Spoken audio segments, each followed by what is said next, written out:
Hello you guys and welcome back to my channel. So as promised, I'm going to do a brief kind of synopsis, I guess, on season 2 of Fear the Walking Dead. Not even a synopsis, just kind of like what I thought of it as a whole.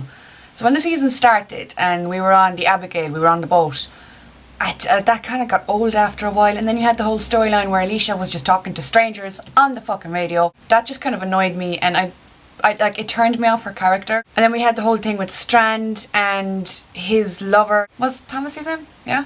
Well, it was a shocker when we found out that Strand was gay, because I wasn't expecting that, and I loved that they threw that little storyline into it. I really did. But then, you know, we see Strand heartbroken after he dies. But I think the second half of the season was by far the strongest we've seen so far from Fear.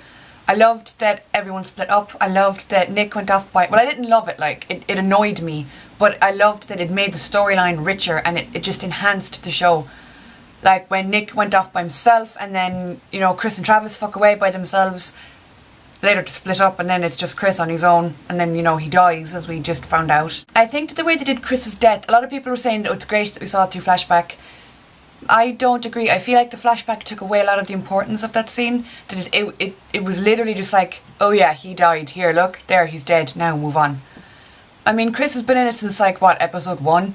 So to just show his death through someone else's eyes, the two fellas that were telling Travis, to see his death through a flashback, I don't know, it felt so unimportant. I was like, okay. But then there's a lot of people that pointed out that just kind of shows the ruthlessness of this world, that people, you know, if they separate and they leave, it's just like they died and that's it. And in a way, Travis was lucky to find out that Chris had even died, because if he hadn't have run into those two fellas again at the hotel, he wouldn't have known what became of his son. So he's lucky to even know that he's dead at all.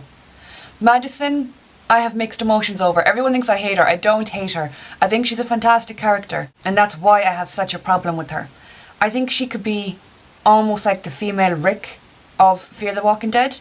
She has the potential, she has the strength, she has the leadership qualities that she needs to be a leader of the group, and at the moment the group don't really have a clear-cut defined leader. And I feel that Madison could be that leader, but her kids are her weak spot. Nick and Alicia, she just goes to shit whenever anything concerns them. Nick more so. She lets her emotions get the better of her. She does reckless things like we saw with the turning on the lights at the hotel. She makes rash decisions like she did when she killed that woman. Oh, what was her name? You know what I'm on about. I think it was the same episode that Daniel disappeared or died. I don't think he's dead. I think Daniel's going to make a comeback in season 3. Madison locked your one into the room with all the walkers. Like, that was a kind of rash, spur-of-the-moment decision. I feel like if she could get her emotions under check and learn how to kind of control herself, she could be a fantastic leader. Maybe even her and Travis together, because at the moment Travis is weak because of the whole Chris thing, and he had that fucking psychotic break as well there that we just saw, where he fucking slapped your man's head off a door. But I feel like Travis and Madison could really balance each other out as leaders. Where Madison fails emotionally, Travis could kind of keep her in check, and vice versa. So I feel like they could make a great team together. Maybe we'll get to see that, I don't know. I've really grown to love Alicia's character as well. Like, I never hate the fact that I didn't really like her. It's not that I didn't like her, it's that she'd never done anything that like made me interested in her character. But seeing her this last episode, oh my god. And I know it wasn't in my reaction clip because I was filming just like this, but obviously I was looking down at my laptop because I was watching the show. My camera went dead because I've been filming for like an hour and a fucking half. So my camera went dead, but I didn't hear the camera turn off because I had headphones in. So I missed like 15 minutes footage, and it was the scene where Alicia stabbed your man to save Travis. I think that was such a turning point for her character, and I didn't see it coming. Because it's the finale, I was like, alright, someone's gonna die. And when Travis was at gunpoint, I was like, it's gonna be him. He's gonna get it. And then out of fucking nowhere, Alicia leaps out with a knife and kills him. Oh, that caught me so off guard, and I loved it. And she would have been the last person as well that I would have expected to do something like that. And then we saw her, Madison and Travis drive off together. All of them have killed people, like real life people, not walkers. And now all they have is each other, and I wonder how that's going to play out. Now, like, oh Jesus, I love what they've done with Alicia so far. She went from being this kind of naive, kind of ditzy character. Let's be fair, she was, the whole radio situation, all that shit. But then we see a lot of backstory for her. We see why she thinks the way she does. We get to see a reason for a lot of the motives. The whole her and Madison story, with Madison giving all her attention to Nick, that kind of opened my eyes a lot to Alicia's mindset and how how alone she felt in her family and in the world. I've loved the season. I think the finale as well was absolutely incredible. Now, to be fair, I did kind of call your man not being immune. Alejandro, I was like, yeah, is he immune? And all of you guys as well that watch my videos, in the comments you were all saying that you were like, no, I don't think he's immune, I think he was bit by a human. And then it did turn out that that was the case. So I thought that was a little bit predictable. But apart from that, I loved the finale. I loved that we got to see that bit with Nick where he leads all of the Colonia to the kind of border where where he saw the helicopter, and then everything goes to shit. It was at that point of the show where it kind of felt like, okay, things might be going well. And you know when they're going well, that's when things go downhill. So when they started shooting back at Nick and his group, oh man. Because we haven't really seen anything like that in The Walking Dead. We haven't really seen like the military, or that's who I presume they are, because they have like helicopters and shit, so I presume they're like government official people. Is that what you call them? You know what I mean? Like, I can't think of it. Like guards, or cops as you call it in America. We haven't really seen them in use in The Walking Dead. But I really loved the season, and I'm glad I stuck with this, because to start season 2 I don't know, I wasn't really feeling it. But when the second half started, oh my god. And I think they left the show in a place where people want more. There are so many loose ends. There are like Ophelia getting captured by your man, by Unser. Oh my god.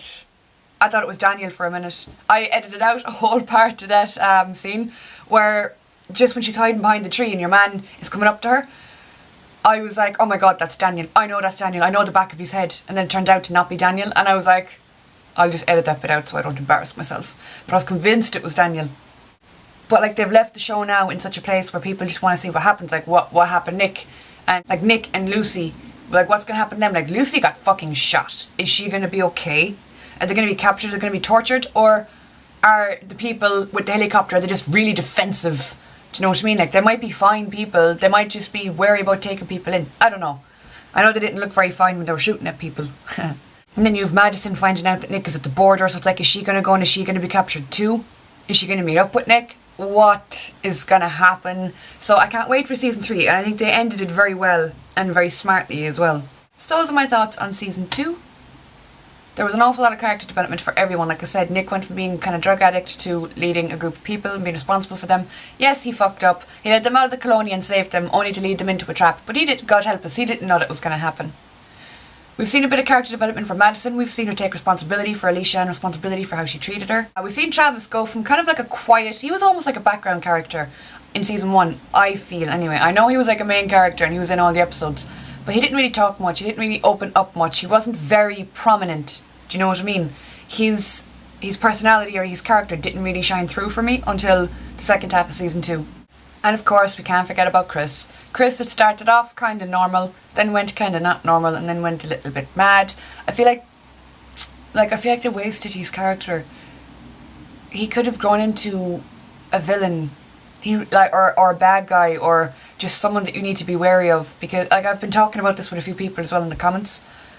They set his character up in such a way that it felt like he could become a villain in later on seasons, that he could just disappear for a while and then come back as a bad guy. But instead they just fucking killed him off. I was like, what? He wasn't someone that I was kind of expecting to get killed off in the finale, especially the way he did as well. But I've loved this season. I am excited for season 3. I mean, when I started season 1, it was just kind of like, oh, I'll watch it to fill the gap in between The Walking Dead, do you know? And then when I started season 2, it was kind of the same thing. It was like, well, The Walking Dead now ended on that cliffhanger and I need something to occupy me every week, so I'll just watch this. But then it went from that to like I genuinely looked forward to the show and I look forward to getting to watch it every week. That was just a little brief video on what I thought of season 2 and how I felt about the ending and whatnot. I know there's things that I left out and I didn't go into as much detail as I could have. But I don't want this video to be too long. I'm trying to shorten my videos. My videos are way too fucking long. And also thank you all very, very much for watching along with me. You guys watched all of season 2 of Fear the Walking Dead with me. Or, you know, you watched me watch the show. Or whatever way you want to put it. So, thank you very much for sticking with me. And for the kind comments. And the encouraging comments. And I really do appreciate it. And I'm delighted that I could make you laugh or cheer you up. Even if it was for 15 minutes a week. So that is all for today. And I will talk to you tomorrow for Friday Chit Chat.